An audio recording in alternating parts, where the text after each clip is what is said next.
ओम श्री परमात्मने नमः। श्रीमद्भगवद्गीता अथ द्वादशोऽध्यायः। તો બાળકો, હવે હું જે શ્લોક બોલું તે પછી તમે રિપીટ કરજો. આવી રીતે આપણે અભ્યાસ કરીશું. અર્જુન ઉવાચ अर्जुन उवाच એવં સતતયુક્તાયે एवं सततयुक्ताये ભક્તાસ્ત્વાં પર્યુપાસતે भक्तास्त्वां पर्युपासते ये चाप्यक्षरं व्यक्तं ये चाप्यक्षरं व्यक्तं तेषां के योगवित्तमाः तेषां के योगवित्तमः।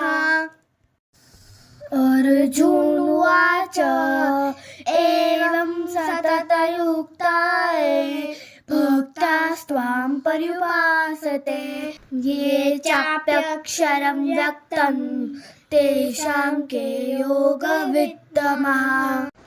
તો બાળકો, હવે આપણે શ્રીમદ ભગવદ્ ગીતાના ચેપ્ટર 12 એટલે કે ભક્તિ યોગનો બીજો શ્લોક શીખીશું. તો તમે મારી પાછળ રિપીટ કરજો. શ્રી ભગવાન ઉવાચ श्री भगवान उवाच મય્યાવેશ્ય मय्यावेश्य મનો યે માન मनो ये मान નિત્યયુક્તા नित्ययुक्ता ઉપાસતે उपासते શ્રદ્ધયા श्रद्धया પર્યોપેતાસ पर्योपेतास તે મે ते मे યુક્તતમા મતા. युक्ततमा मता। તો હવે આપણે એક એક લીટીમાં શ્લોક બોલીશું. મય્યાવેશ્ય મનો યે માન मय्यावेश्य मनो ये मान નિત્યયુક્તા ઉપાસતે नित्ययुक्ता उपासते શ્રદ્ધયા પર્યોપેતાસ श्रद्धया पर्योपेतास તે મે યુક્તતમા મતા. ते मे युक्ततमा मता। તો હવે બાળકો, તમે આખો શ્લોક બોલો. श्री भगवान उवाच मय्यावेश्य मनो ये मान नित्ययुक्ता उपासते श्रद्धया पर्योपेतास ते मे युक्ततमा मता। તો બાળકો, હવે આપણે શ્રીમદ ભગવદ્ ગીતાના 12મા અધ્યાય ભક્તિ યોગનો ત્રીજો શ્લોક શીખવાના છીએ.